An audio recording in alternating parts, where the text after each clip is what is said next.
Audit করানো হয় না। অডিট করানো এটা একটা সাংবিধানিক বিধান।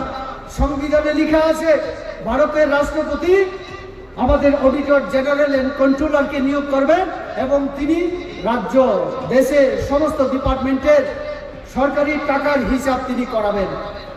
উনার দপ্তর আমাদের গভর্নরকে চিঠি লিখেছিলেন যে ত্রিপুরা রাজ্যে এডিসিতে মথার সরকার অডিট করায় না, আর্থিক শৃঙ্খলা নেই, তারপরও তারা এখানে করাচ্ছে না। আমরা বিজেপির তরফ থেকে, জনজাতি মোর্চার তরফ থেকে আমরা ডেপুটেশন দিয়েছিলাম জোনাল সাব জোনাল চার্জশিট দাখিল করে, কিন্তু আজও সেই অডিট তারা করায়নি।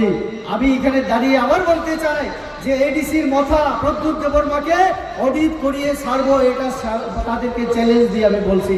অডিট করিয়ে ছাড়বো, জনগণের টাকার হিসাব দিতে হবে, না হলে জেলে যেতে হবে। জেলে যাওয়ার জন্য প্রস্তুত থাকো, না হলে অডিট করে রিপোর্ট জমা করো, কারণ এটা সংবিধানে লেখা আছে।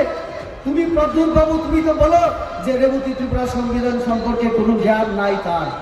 আমি না হয় সংবিধান জানি না, কিন্তু তুমি তো প্রদ্যুৎ, তুমি তো রাজা, তুমি তো সংবিধান জানো, তুমি তো পড়াশোনা শিক্ষিত, তো তাহলে এটা তোমার খেয়াল রাখা দরকার। প্রত্যেক দিন তুমি বলো কনস্টিটিউশনাল সলিউশন সংবিধানের মাধ্যমে সমাধান করবে, তাহলে সংবিধানে যেটা লেখা আছে তুমি সেটা কেন করো না?